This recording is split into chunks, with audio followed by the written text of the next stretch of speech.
Hello, welcome to a new series of Citiesabc interviews with the global thought leaders and as well disruptors, in this case with someone that I deeply admire, Brittany Kaiser. And I think one of the things I think about this interview is definitely probably a right time to have it, but as well a very strong moment to discuss about this. So Citiesabc is a platform that was created precisely to create unity around cities and coordination of efforts around the world, around data, analytics, and different areas where we can actually use for good, and as well empowering technology for good. And my name is Dinis Guarda, and I'm the co-founder, and as well leading these interviews with different thought leaders worldwide. And we have as well with us Matt McKeevan, that will be as well conducting part of the interview.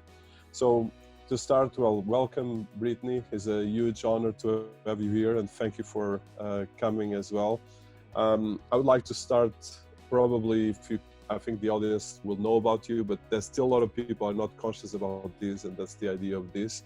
If you could make an introduction about you, your profile, your education. I think even starting by childhood until now, but I think it's important as well for people to know the history. And I'll pass the word. Thank you. Yeah, absolutely. Thank you so much for having me today, guys. Really excited to be here and have this conversation, which I believe is one of the most important conversations we could be having in a time of crisis when our rights and fundamental freedoms are being threatened around the world. So in order to introduce myself, I'm Brittany Kaiser. I am what I like to call a data rights activist. And what that means to me is that I work to preserve your privacy, to protect your data, and make sure that we are building more ethical technology. So on a day-to-day basis, I work on data protection and privacy legislation and regulation with governments. I work on digital literacy education, so to teach people how to protect themselves online and lead a more successful digital life. And I advise technologists on how to use data protection and privacy protocols to build more ethical tools for the world. So how did I get here? If you want me to start from the beginning, I grew up I grew up in Chicago. And when I was young in high school, I got really into environmental activism, which led me into political activism. I was in Chicago, so one of my first big political engagements, I would say, is joining the first Obama campaign. And that's where I started working at the intersection of technology and politics. I joined the first Obama campaign, built Barack Obama's first Facebook page, and became part of the team that invented social media strategy. So in the very beginning of when people were deciding what to do to use social media to engage people, to do community organizing, to get people to care about issues that are incredibly important, or at least should be, to them and their families, get people to register to vote for the first time, or to get involved in initiatives that are important and that positively affect their communities. That's what we were doing, really. And it was the very beginning of, I suppose, what is now called micro-targeting, which is to get basic amounts of data at the time. I mean, Twitter wasn't even being used. We had a Flickr account, a Bebo account, a MySpace for Barack Obama. So you can imagine that the rudimentary data sets we were collecting were quite basic. But if you knew just a little bit about someone, you could start to tailor emails to them. You could tailor phone calls to them, and you would be much more likely that they would get involved in a rally or a community event or donating to a particular cause. And I spent many years after the Obama campaign helping human rights NGOs and charities around the world build similar strategies. Now, when I got into college, I started training as a human rights lawyer and as a diplomat. So that meant engaging in quite a lot of human rights activism around the world. I started lobbying at the United Nations and the European Parliament, and also going to countries all over the place to do on-the-ground human rights research. Sometimes human rights documentation about crimes that had been committed in countries, in order to build up campaigns to get people to care about certain issues, and obviously in the end to make a positive impact and a change in what was going on. So that was my background when I began writing my PhD, which was about preventive diplomacy. How do we prevent human rights violations before they happen? How do we prevent bad things from happening in countries before they do? And my research ended up being mostly about big data. What data sets did governments, militaries, nonprofits, NGOs, what did they have access to, and even companies, in order to build early warning systems? What's the data that gets into the hands of decision makers so that they can intervene in the situation before it becomes mass violence, before it becomes war, for instance? And that ended up being a lot about social media data, a lot about other data sets that were accessible so that you could use advanced predictive algorithms to predict anything from famine and inflation to war before it happened, and build a strategy to make sure that you could lessen human suffering.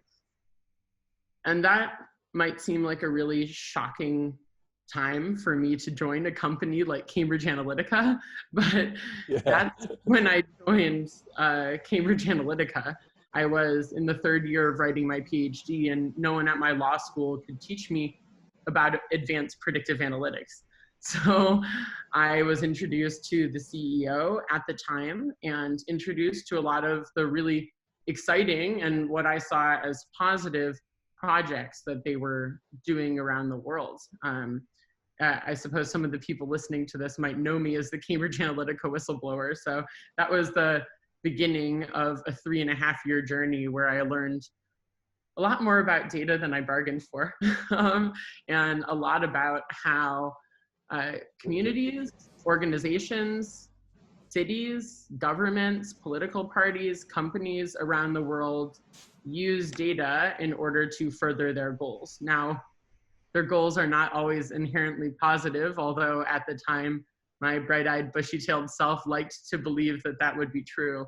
But I found out a lot of things about the data industry while I was working there. Namely that individuals who produce this asset, the world's most valuable asset, it wasn't in 2014, that started to be estimated in figures around 2017. But in 2014, it was still a very valuable resource around the world that most companies and governments were using. And I found out that the people who produce that, all of us, have absolutely no rights to that asset, even though we're the producers. And I started to question that. I started to have many red flags about this. And eventually, I was working within the company to build data ownership solutions where individuals who were producing their data would actually be able to transparently see who was collecting their data, where it was going, and have the option to opt out, or if they opted in to their data being used by organizations that were monetizing it, that they would actually see some of that revenue, either get a dividend or some sort of positive incentive or reward for deciding to share. And over those years, I learned a lot about the beginning of smart cities strategy, the beginning of how both local, national, and international organizations could use data for positive social impact. And I suppose that's why I stayed at the company for so long, because I do really believe in data science and AI. I do believe that using data is going to be the way that we solve most of humanity's problems, which is why I don't seek to tell everybody, claim your privacy, delete your data, and disappear out of the digital world. As we all see right now during these pandemic times when our entire lives are digital, that's not really an option for the majority of the planet. Our lives are becoming more and more digital, and they will continue to do so, especially as we go into a future of IoT and data science. So I think it's incredibly important for us to think about us as individuals, what rights are we going to have in the future? And again, this comes from me being trained as a human rights lawyer for nearly 10 years of law school. I think about what our rights are all of the time, how we enshrine our rights in a legislative and regulatory framework, how activist groups can continue to fight for our rights when we have encroachment and infringement, which we'll talk about later, what's currently going on during emergency legislation for our data to be taken from us. And I think that we all need to be very vigilant about what's going on now, because the situation with data rights wasn't great before coronavirus started, and now we're seriously under threat. So I'm really glad that you wanted to have this conversation today. Yeah, so a lot of stuff, and it's quite impressive, your background from doing something with Obama, which is probably the first data-driven campaign, and it worked perfectly. So, but one question that I want to do, and of course not going too much on the Cambridge Analytica because you've been, but I think probably picking on the geopolitical part, okay? Because one of the things that I've been, as well as a data strategist and as well a bit of activist, not as you've been doing fantastic work on that level, but it's really the complexity of the geopolitics. And as well, I think especially in the last, actually since all the Cambridge Analytica debate started, it seems like when it cannot go worse, it went worse.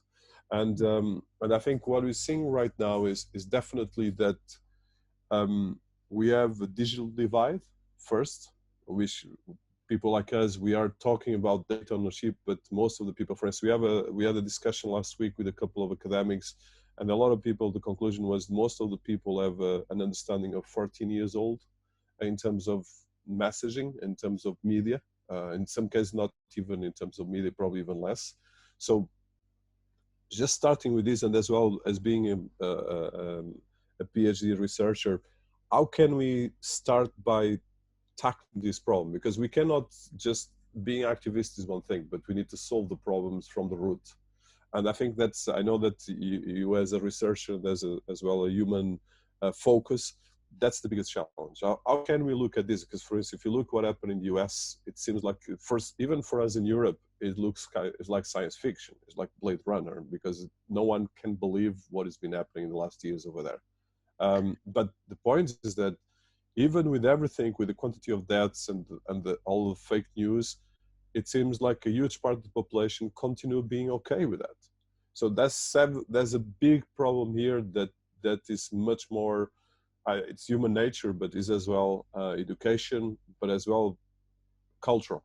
So how do you see that part? And I want to start with this, probably to go to the other parts of the data ownership, because if we don't tackle this, we cannot tackle the rest. Because otherwise, if you're talking about, when you talk about data ownership, when people have no food and they're dying with virus, of course, they don't care about data, they just care about this. So how can we look at this, and how do you see these parts? Because I met you precisely in a human, initially 3 years ago, when we met each other, we were actually working in something to help Mexico, which was a fantastic project. It was with Cambridge Analytica. So that's exactly, you were trying to do fantastic things and you're doing it. So how can we look at these things? Because I think for me, this is the most important thing for us to really get out of this issue, because we're getting more divide, the digital divide, the tech divide, and of course, the economical divide and financial. Absolutely. I completely agree with you. And I'm so glad you phrased it in that way. I definitely think one of the biggest problems when we think about protecting our data rights is the lack of digital literacy around the world. And people don't like to think of themselves as illiterate, of course, but the level of digital literacy around the world is very low. Most of us grew up taking a basic computer class where we were taught, here's a keyboard, this is how you type. Here's your email account, this is how you log in. It's a great way to keep in touch with your friends and family. We weren't told that you should create a password that doesn't have anything to do with your birth date, that you should not write it down on your computer, you should write it down on a piece of paper. We weren't taught that every single thing that you look at on your computer or what you're typing on your keyboard is recorded and sold and traded to different organizations around the world without your explicit informed consent. So the education system needs to change in order to actually solve this problem systemically. That's why I started the Own Your Data Foundation last year in order to do digital literacy education. And this is a new global standard called DQ, which, like IQ or EQ, it's a digital intelligence quotient. It's a new global standard that has come out through the DQ Institute in partnership with the World Economic Forum, OECD, and IEEE. So they just started teaching this in schools last year. And like you said, Dinas, loads of children are starting to have their first devices, in middle school, right? It's the first time that they actually start leading a digital life. So the first core curriculum that they pushed out is for 8 to 12-year-olds, which through all research, that's around the time when most parents are willing to get their children their first own device that is not moderated by a parent, so to say. It is their smartphone or their own computer. And that's incredibly worrying if the adult in the house doesn't have the knowledge or education to pass on to their child about how to protect themselves when they go online. So what the DQ curriculum covers is a wide set of indicators. This was an indicator set developed over 10 years by a lot of the world's top organizations dealing with digital education issues. So this is everyone from ministries and departments of technology and innovation to the world's top technology universities, think tanks, even some big tech companies like Microsoft that have been fully on board, a lot of international organizations. And I could basically send you the entire wheel of everybody that's involved in that, because I think it would be quite interesting for you and your readers. Yeah, no, even for the audience, this is very important. Yeah, exactly. And so after 10 years, they developed this indicator set, which has gone into a curriculum. They're about to release one for high school. And I've partnered with them to do higher education, adult training, and then early childhood. So kids that might get their own device before the age of 12. And this will teach you everything from what are your data rights and how to protect them, basic cybersecurity protocols so that you can keep your data private if you choose, or at least understand how to protect yourself online in a more technical way, how you can have media literacy, so to spot fake news and disinformation, hacking and phishing attempts, how you use emotional intelligence online, especially when young people are communicating on social media, for instance, how you can have a more healthy relationship with technology, like management of your screen time, and not being stuck to your screen the second you wake up in the morning or right before you go to bed. All of these are fundamental parts of education that should be in the school curriculum. And it started last year. It's gonna go a lot further, but I really think that that's the long-term systemic answer. It's not the only answer, of course, but if we work with the young people where we teach them what you do when you use a phone is you read the terms and conditions and decide if you're comfortable with that before you install an app, then trust me, the world is going to change a lot faster than just working on new legislative and regulatory frameworks or even building more ethical technology. But I think all three of those things need to happen together. We need our entrepreneurs to build in more ethical frameworks for what they're offering to consumers. We need the education system to change and develop for our modern and digital lives. And we need governments around the world to recognize and protect the data rights that we should have. So going to the bottom, and this is the critical element, and I'm very happy about this. And in the end of the interview, we're going to talk about some of the websites and things like that where people can find this, and as well we put the links in the interview. But very important thing for me is really tackle the problems, and actually that's the reason we create Citiesabc. And I think one of the things I've been finding out, so if you take the education, which is the critical element, and all the part of digital literacy, which is one of your expertises, there's as well the rights, and you're a lawyer as well. But one of the questions really for me critical, and coming back to the data ownership, is at the moment almost that our digital avatar is almost more important than actually our kind of organic avatar. Because our digital avatar is a price, it is everything that represents us. And like you said, for instance, right now, most of the governments around the world are trying to create apps to check these things, which creates a lot of issues in a lot of, we're going to tackle that. But coming back to the principle of our own humanity and the data, because we are right now have definitely the organic and the digital integrating more. And going a bit futuristic to get back to the COVID crisis, how do you see, because the challenge, let's say, if you look at, I've been telling this to my students in the business schools I've been teaching, is that I think we can actually create the future. There's two narratives about the future. There's the Terminator, okay, and the Star Wars, and as well probably a bit more dystopic of Blade Runner, okay? And then you have the kind of Star Trek, which is a bit much more positive. They're still humans. The humans are still controlling the planet. So at the moment we have these two roads, okay? And the roads are really becoming very clear, because we are getting completely on the Blade Runner scenario, because it's kind of, we have these multinationals controlling all the data. And for instance, my experience work with countries is that the countries own nothing, to be honest. Probably if you look at 90% of the countries in the world at the moment, they are digital. And as well, even if you look at Harari, what Harari has been talking, he did a couple of talks recently. I don't know if you saw in Financial Times and even in the World Economic Forum.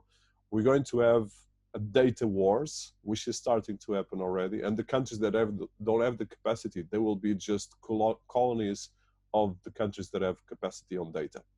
How do you see that part? Because that part, there's the level of education that, like all of us, but then there's the level of the country and the level of the digital colonies. How do you see that level? Because I know that as an expert and as well a PhD on this is an area that you've been working, but we need to be looking at the two angles, the macro and the micro, and how can you look at the two? You're spot on when you describe it that way. My former CEO at Cambridge Analytica, Alexander Nix, used to describe data collection as an arms race. And that whoever could collect more data on more people and analyze it in the most accurate way was going to be more powerful than the other companies or countries, right?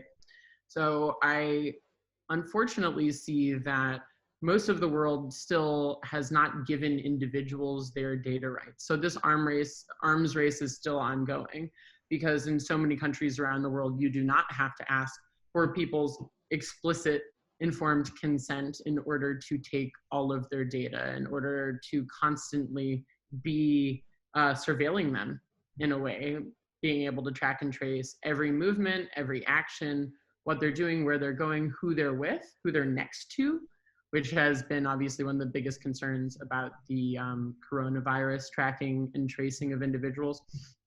And you know, that's a huge concern, because that means that instead of us as individuals being able to retain the power and the value that we create every day in order to empower ourselves and feed our families and take care of our own lives, it means that we are being taken advantage of by both companies and government. So our power is being taken from us, because that's the way that these kleptocratic systems have been designed for the past few decades. Technology was designed to take all of our data. Most of the platforms that we use are specifically designed to hide from us how much of our data they are taking. And until we are able to change, again, people's digital literacy, their understanding of how to protect themselves, until entrepreneurs offer us enough privacy by design solutions where we are actually able to keep our data unless we decide to share it in a transparent, consensual, and contractual way. And until governments are enshrining our rights, this arms race will still continue to go on.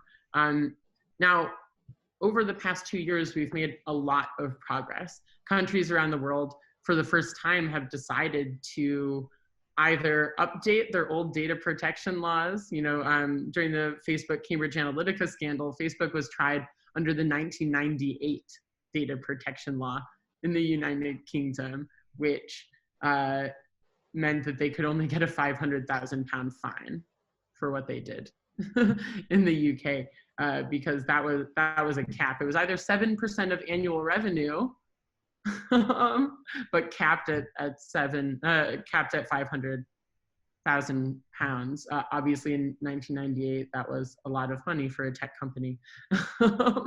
Unfortunately, that's made by Facebook every 7 seconds, so it had no effect. Now, obviously, they were able to update that with GDPR and a lot of new national protocols. And the United States in January, as of January 1st, passed the California Consumer Privacy Act. I work with US legislators on some of the new upcoming privacy acts, both federally and statewide. We have the New York Privacy Act, which is now in its 3rd iteration. In fact, the last event that I did before the apocalypse hit and there were no more in-person meetings was a high-level roundtable in the state Senate in New York with a group of technology thought leaders. We even had people representing the Facebooks and Googles of the world there. And we were talking about how we could make a common sense privacy law in New York that would be even stricter than CCPA, but still allow for technology companies to innovate and not put an overbearing burden on companies to comply with. So I think that's a really interesting way to look at stopping this arms race, so to say, because I think one of the biggest draws about data is, yes, it technically makes you more powerful than other people, but because it allows you to build your company faster, it allows you to have those very important insights so that you can advertise to people properly, so you can sell more products, so that you understand what new products to build. And it's still possible to do all of those things and do it in a more ethical way. And that's what kind of the legislative and regulatory work that I do right now is meant to balance. So I spend a lot of time bringing technologists that are currently in this data arms race together with legislators so that the people who are making these laws are making sure that technologists who do mean well and are just trying to build their companies, create jobs, and make good products for people to use are not going to be out of a job because we want privacy to be protected, right? Or data protection to exist. I don't like to use the word privacy too much because I believe people should be able to protect their data while still deciding to share it. But it should be our choice, and we should have a lot easier mechanisms to do that than reading through a 47-page terms and conditions piece of legalese in tiny type that is meant for us to scroll all the way to the bottom and accept, you know? So yeah, there's a lot of things there. So one of the things, so coming right now to trying to get common sense here. So as someone that has been one of the global activists, and to be honest, we owe a lot to your work, because to be honest, I think people, and I want to say this with all my heart, because I think people are really not conscious about how that is important for all of us, point one. And as well, your work on digital literacy and data literacy. So how do you define a proper data ownership, now trying to be positive and more impactful? So as someone that has been between regulators, tech players, and as well a lot of different experts, how you would define a good data ownership for organizations? And because anyone right now is a data player, both for us personal and the organizations we work with. So how can we create like a pattern that can actually be mainstream and can be useful, like you said, in a positive way, and as well in a way that people can continue doing their work, but finding right solutions? Of course. I think the fundamental idea of data ownership is recognizing that all of us as humans are incredibly valuable. And therefore, everything we do, our time and attention that creates all of this data is valuable. And therefore, we should have transparency into what people want to collect about us and how it's being collected. Consensual opt-in infrastructures so that we can actually agree or opt out to how that data is going to be collected and what it will be used for.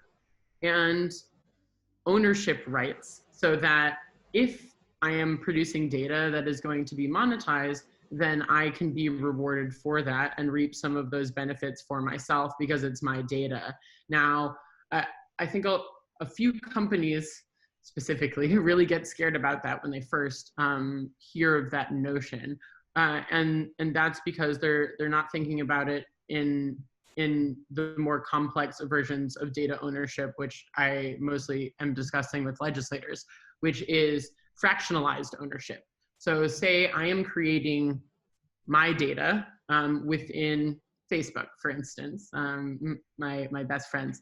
I'm creating the data, but because Mark Zuckerberg has paid to create the platform, obviously Facebook is going to retain some ownership of that, right? So I'm going to retain a percentage of rights. He will retain a percentage of rights. And then when that data is monetized through them selling data-driven advertising to target me, then Facebook is going to keep a portion of that revenue and I'm going to keep a portion of that revenue.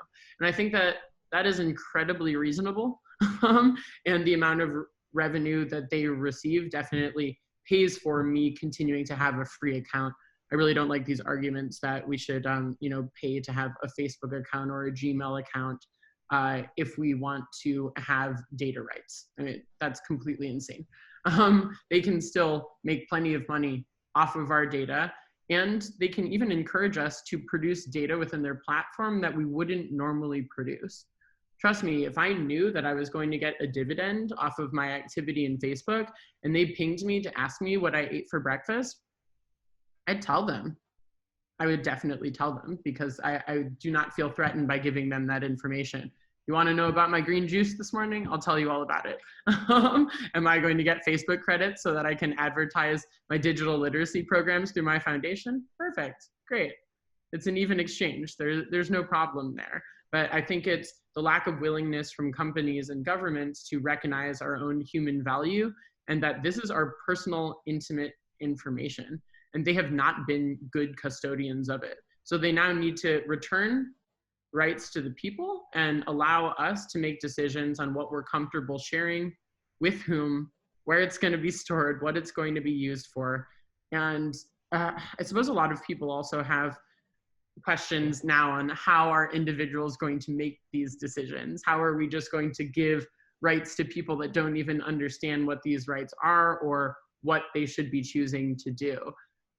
Right, this isn't a solution that's going to be implemented worldwide tomorrow, of course not. So that's why the digital literacy education, in conjunction with the legislative and regulatory initiatives, in conjunction with technologists starting to take on board these kind of ethical concepts, needs to all happen in parallel. So I have to, just one thing that I think is important just to follow up and wrap up all the things about data. So on the fake news, and I want to highlight this because I think this is a critical one. And I think this is more cultural, because a lot of people, for instance, this week, and we are in the first week of April 2020 for the ones in the future. But I think very important thing right now is that first, there was people destroying 5G terminals in the UK because they thought they would create coronavirus. And this is UK, okay? So I think this is, and as well, for instance, I found people quite well literate sending me emails with videos of perfect videos production with extreme quality, question everything that you think you take for granted. So this is no longer just an arms race, but it's right now, this happened in the past, of course. There was always a kind of a tentative of subverting data and subverting information, but this is kind of a completely different level. And as we go into artificial intelligence, and all of us have been working with blockchain and artificial intelligence, this becomes much more, because, for instance, like I like to use the example of Professor Harari when he were talking that he discovered there was gay when he was 20-something years old. And for instance, right now, any machine learning or any data from Facebook will discover more or less the sexuality of the person when they are young. So there's a lot of layers here. But well, my point is, how do you see the fake news phenomenon from a cultural and as well as a humanist? Because your talk is about humanists, first of all, is how can we look at this? Because at the moment, there's definitely a huge amount of population that is kind of denying the facts, denying the information. I'm not going to politics, but this is quite a fact, okay? And we need to tackle this, because otherwise our world is going to be even more dysfunctional, and we cannot just have a kind of a Darth Vader versus reality or the Force. but how can we look at this purely from your work in your foundation and in your activity? Because this is something that for me it's critical, because we don't solve the problems until we look at the what hurts, why this happens, because there's really people spending enormous amounts of time, resources, and capacity on this. Yeah, this is one of the most important issues that people need to be concentrating on right now. We now call it fake news and disinformation, but traditionally it's been called propaganda. It's the exact same thing. And a lot of these divisions that are being sowed in society through disinformation and fake news campaigns are being sowed by powerful organizations in other countries that are seeking to do foreign societies harm. And that's one part of the issue. Obviously, I still believe that the biggest begetters of fake news, for instance, in America, are domestic. It's Americans doing it. But, exactly the point, yeah.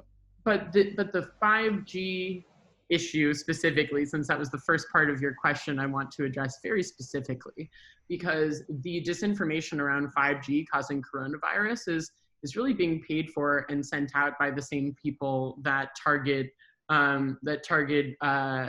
the anti-vax campaigns, right? A lot of that is paid for by Kremlin-backed organizations. Some of that comes out of Iran, some of that comes out of China, some of that comes out of Macedonia. If you look, I think it's maybe about 6 months ago now, the University of Oxford came out with an incredible report that shows the proliferation of propaganda as a service companies. And there's now not a handful of organizations that do this around the world, and I'm sorry to say that Cambridge Analytica was one of them, but there are now hundreds of companies that do this in many countries that you wouldn't have even thought of. And this propaganda as a service goes from everything to more basic, seemingly harmless disinformation campaigns, all the way to what I would consider cyber warfare and psyops campaigns used by the military. Now, I would say the anti-vax movement has been one of the more powerful ways that foreign governments or foreign organizations seeking to do the West harm. So I would say that the UK and the US are targeted more than any other countries on this. They specifically seek to do us harm. So if they can convince vulnerable populations to not vaccinate their babies and their children die, then they are specifically doing harm to our communities. It's the same thing with 5G. So if America is going to beat some of these countries in the 5G race, which they probably will in a lot of ways, but not if the people rebel against it and try to get every country in Europe and the US government to ban 5G, or they go out and actually destroy 5G infrastructure. So you can start to see where these fake news and disinformation campaigns are easily used as a cyber warfare tactic, easily. Now, when we think on a more domestic level, this is being used by political parties and high net worth individuals and powerful companies to fight their opponents. I saw it very intimately in the 2016 campaigns, and seen it again for the past few years leading up to the 2020 election in the United States and the 2019 election in the United Kingdom, and especially many other European countries that saw recent elections in the past few years.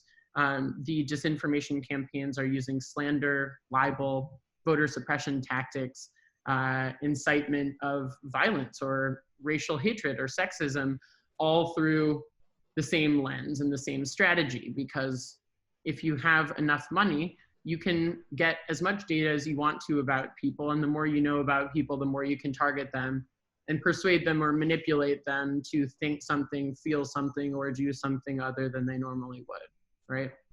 And that's where all of this gets a lot scarier than the basic kind of legal data rights conversation. When people think about their privacy and they say they don't care either way because they don't do anything illegal, this is when I start to get into these conversations.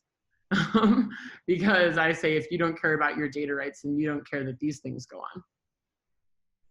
Yeah, That's a completely problem, agree. right? Yeah.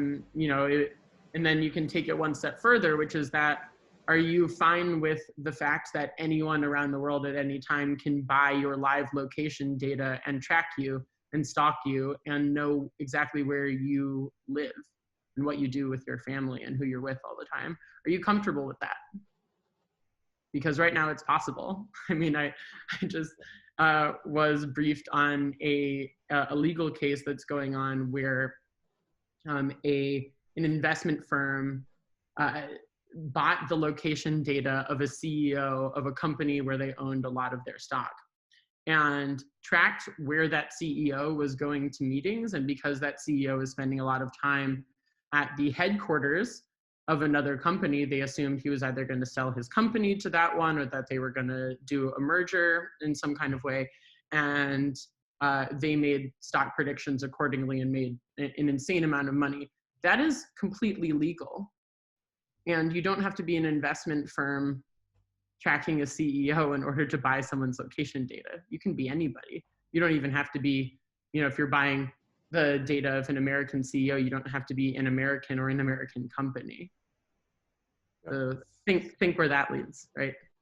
It's very sinister, and I think it's important to touch that. Matt, you have a question? Yeah, so I was saying, so what are some of the technological solutions? How does is it, you know, there's a combination, obviously, of the digital literacy, the legislation.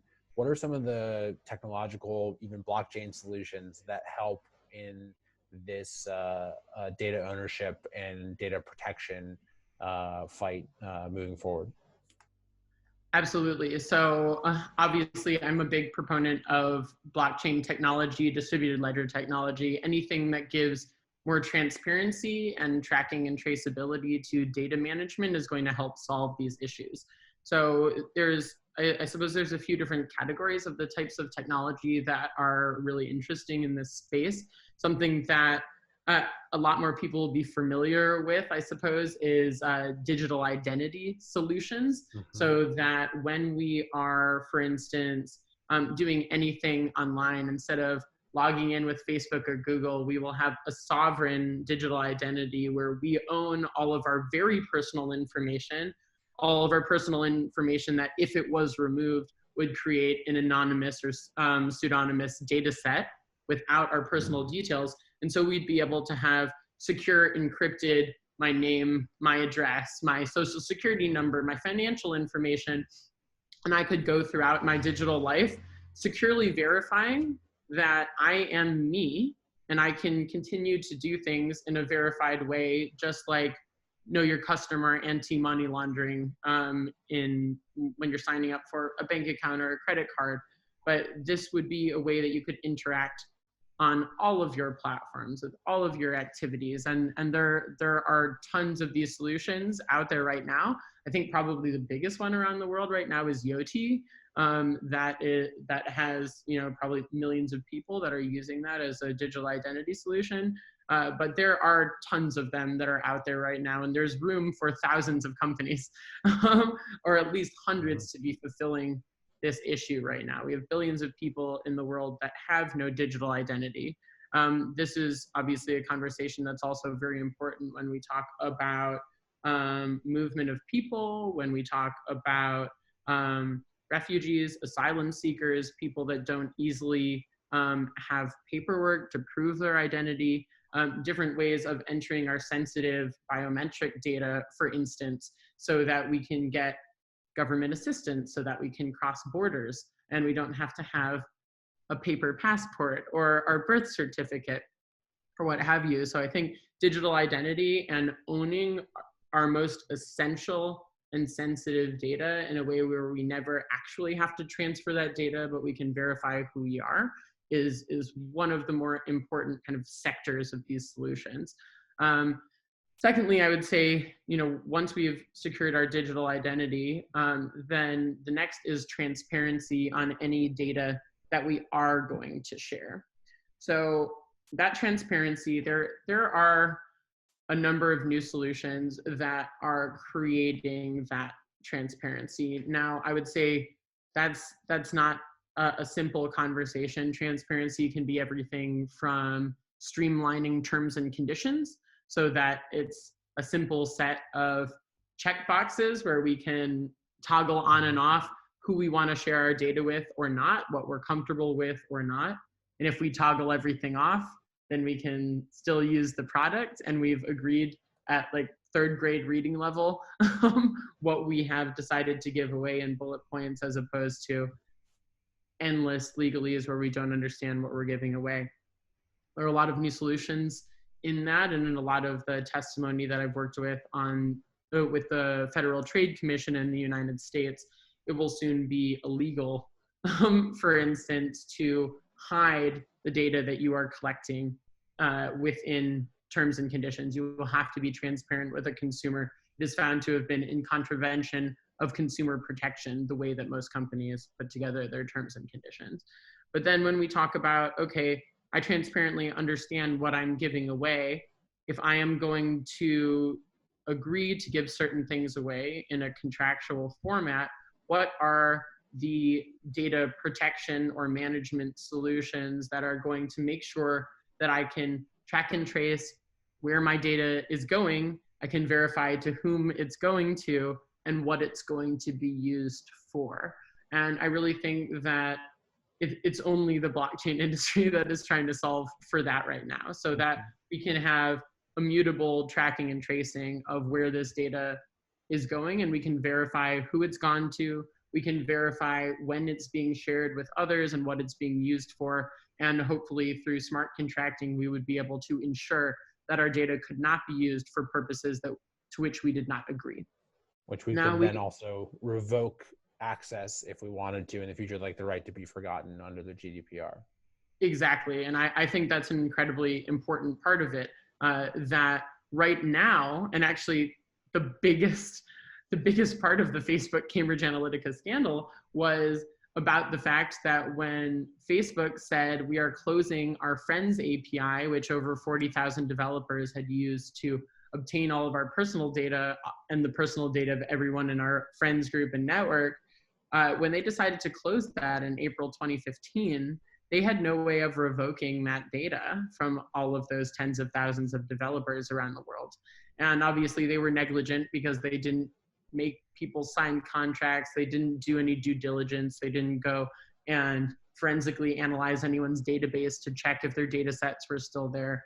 But in the future, using blockchain-based platforms, or at least smart contracting, we would be able to know that if we revoked consent, that was automatically executed and that our data was no longer available to those organizations. So I think nothing could be more important than that when we're talking about due diligence and compliance. When we go into the next phase, we're talking about, okay, so I have decided to share my data with these organizations. I've consented to that. I can see that they're only using it for these purposes. Wonderful. And now, if they're going to monetize it, how do I get compensated? And how is my data valued? So I've seen a number of different solutions. Obviously, people come to me every day with solutions for this. One of the only ones that I've seen that looks really exciting is called Rainfall. If you guys haven't heard of that yet, you'll probably see it soon. And it's an incredible platform that seeks to not only value all of the different data sets that you're collecting every day, but also model data on top of that, so that you have your own data marketplace. And if you want to monetize your time and attention and your data, then you have the right to do that. Now, I believe that data is exponentially valuable. So these tools are going to be some of the most important parts of this whole equation in the end, when we have secured our data rights, when people are more informed and educated about this, and when people know how to use privacy-led solutions and are only sharing their data with organizations that are going to give them some value back, then this end of the solution is going to be what I see as the great equalizer. And this is where my positivity for the future really comes in, that we can lift most of the world out of poverty if people can own their data assets. Even if we decide to believe Mark Zuckerberg, who lies to all of us and says that our data is only worth $17 per quarter. Do you know that for a couple billion people around the world, that would completely change their lives? Yeah, completely. So I think that's incredibly important for us to recognize, but also recognize the fact that our data is exponentially valuable. For instance, I'm working with a lot of people in that are doing a UN consultation specifically on how do we estimate the value of different data sets. And for instance, they've gone to medical researchers who say, we're trying to stop diabetes, but to get someone to stay in a diabetes study for 6 to 8 weeks, it's very difficult to find the people. It's very difficult to recruit them and get them to stay. Their data is worth $28,000 to us over that 6 to 8 week period of time. Okay, so someone tell me again that your data is worthless. It's just not true. That's a complete farce and disinformation in order to get us to not care about our data rights. So I think it's very important for us to think when we're going into a future where smart cities and IoT are being built out and our lives are going to become even more digital than they are right now. I know we probably can't imagine that because we're living a totally digital life probably for the first time ever, but our lives are going to become more digital. I was at a tech conference last year where I saw them testing wall paint. Like you paint liquid paint on your walls, and when it dries, it creates data about how you move around the room.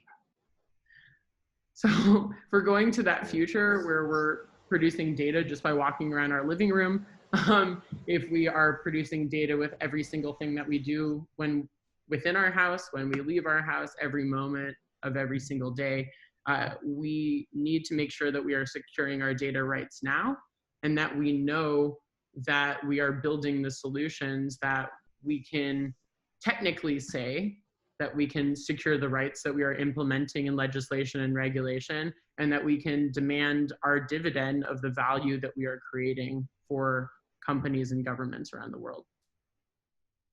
Yes, completely. So as the last part, and we are close to 1 hour, so we are in the COVID-19 epicenter, and it seems like we're still in the beginning. And of course, as we touched in the beginning of this interview, there's a lot of right now data individuality being questioned, and that is just the tip of the iceberg.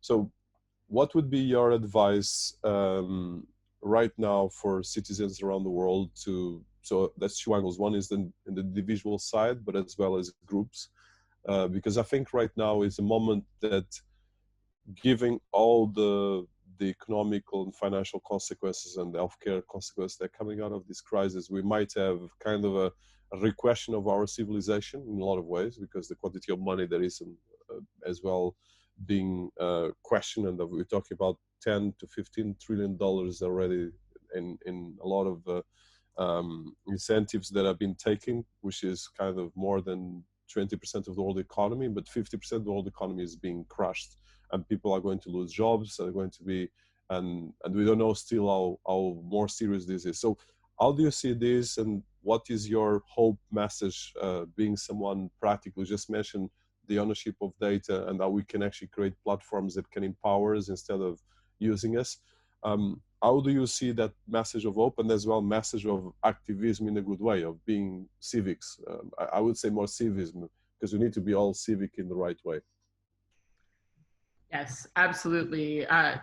Right now, during this time of crisis, I have to reflect on something a little bit negative before we go into the positivity, which is that it reminds me of what happened during 9/11, which is that we were told by our governments and that by companies that we needed to give up our fundamental rights and freedoms in order to protect ourselves from terrorism. And therefore, the Patriot Act was written and put into law. And we were told that would be a temporary emergency measure. Now, the Patriot Act continues to be re-signed into law every few years, and we have not regained any of those rights or freedoms that we decided to give away to temporarily stop a second 9/11 attack during that period of time, right? So what we need to think about now is that we are being told by a lot of the companies that we're already under global scrutiny for the way that they handled our data and what they were using it for, like Facebook and Google, teaming up with our governments that obviously do some good things with data, but some very questionable things.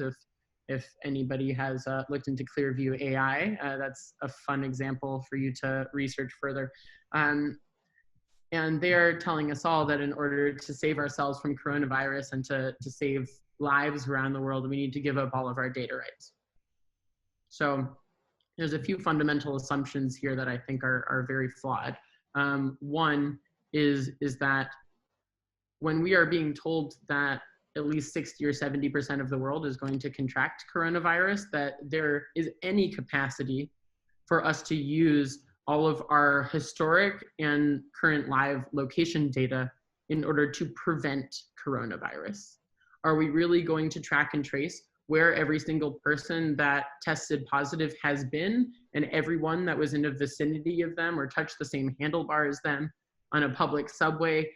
How are we doing that, and why are we concentrating on something like that instead of providing enough assistance to our medical facilities and making sure that people understand how to protect themselves in more fundamental ways, like staying at home right now? The idea that this the enabling a more intensive surveillance state is going to protect us, there have been 0 studies that show that that's possible. I have seen no data. No one has shown me any data that us giving up all of our data rights is going to stop coronavirus. If I saw even one thing, I would consider it. There's nothing. It doesn't exist. So if there was any information that showed that this could stop the pandemic and save lives, I'm open to it. Absolutely. I'm a big proponent of using AI-driven solutions to solve this problem. I believe that data science can solve a lot of the world's problems. I do not think that this particular application that governments are using or making an excuse to use is actually helpful. It's an excuse. Where I see the positivity in all of this is that data rights are, again, headline news every single day. All around the world, we're starting to see technologists thinking more strongly about social impact ways that they can build solutions to help and to prevent the next pandemic and even to solve this one right now. And these fundamental conversations are going on in governments and companies, which is, what are we willing to give up in order to help? What data are we going to protect? And how are we going to deal with the implementation of new data rights laws that are already there, or ones that are soon going to come in times of emergency like this? And I do think that there is a happy medium. There have been a lot of interesting reports and studies that have been put out about some of the new self-reporting apps that have been released about coronavirus, where if people have obtained a positive coronavirus test, they will self-report and they can safely and anonymously, supposedly, say that they have contracted coronavirus. Here's where I was. This was the airplane seat I was in, or these were the public places I was in.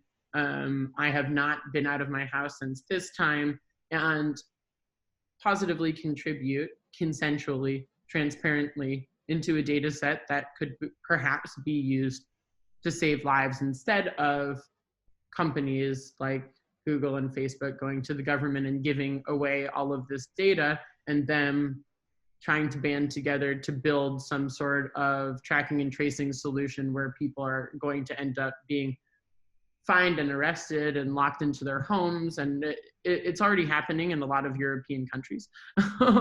And there's a lot of countries, especially in Europe, that have already given away all of your data rights, which is in complete contravention of GDPR. So it's going to be really interesting when coronavirus calms back down, the conversations and the insane amount of lawsuits that are going to come out of this. So I'm ready. But I really do see that this is going to spur a huge new wave of activism, of people that want to protect their data rights, of people that want to educate each other on why these things are important. This is the first time that everyone around the world has led a completely digital life, and therefore digital literacy now is so important. Understanding how to use these devices properly and in a healthy and ethical way, how to use emotional intelligence when you're not physically with somebody, how to use these devices in a way that makes sense and that is privacy led. You know, these are a lot of skills that people haven't had, and now they have to develop very quickly. So I see that in a little bit of a scary way, because a lot of people are not prepared, but I think everyone can quickly get prepared. And this is forcing everyone's hand for this movement to happen faster than it already was. Trust me, we had a massive wave of momentum over the past few years. The Own Your Data campaign has not been twiddling our thumbs looking for work to do. But I definitely think there are more people on board, more people paying attention, and a lot bigger of a need for these conversations. So I definitely, although I know I'm going to have a lot more work to do because of this crisis, I do see it as a positive thing for awakening people, for bringing awareness, and for bringing importance and elevating this conversation. Well, thank you so much. We are in the final stage. So last thing, I would like people that want to reach you, and as well they want to learn with these things, where they can find you, where they can find your foundation, as well where they can find digital literacy, because I think this is important. And I think on this time that everyone is working from home and has plenty of time, or at least more time, it would be good for people to be active on this. And that's part of our movement and now part of our platform. Yeah, absolutely. So anyone that sees this, please feel free to reach out to me on any of my social media channels. I surprisingly do still have a Facebook page, which is under my real name, Brittany Kaiser. On LinkedIn, I'm on linkedin.com/in/ownyourdata. On Twitter, I'm at ownyourdata_now. And my website is ownyourdata.foundation, where you can learn more about the digital literacy training that we do. And if you want to look more into the programs and the DQ framework that I talked about earlier, you can go to dqinstitute.org. If you really want to be involved in a deep dive into data rights in times of crisis, I'm hosting my first inaugural quarterly summit for the Own Your Data Foundation. We've put together a lot of global thought leaders in AI, robotics, data science, data rights, and the privacy movement, and legislators to put together 3 panels about data rights, digital literacy, and activism, all under the umbrella of data privacy in crisis times. So on all my social media, it's posted, but if you go to Eventbrite, and search data privacy in times of crisis, you will find it. It's next Thursday. It's an all-day event, and I would love for you guys to join us. It's free, so please be there because it's interactive. You can ask questions to me and to the other panelists and speakers. You can vote a couple times each panel on different issues, and all of that data will be analyzed and collated into our first quarterly report, which will be sent to Congress,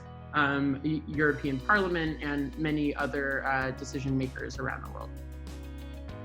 Oh, thank you so much. We'll put all of this in the interview. It's been an honor. I think let's continue with this work, and I'm once again grateful to have you here. And let's try to make sure that the sinister scenario is not so real, but we have to work for that. Thank you so much. Thank you for having me.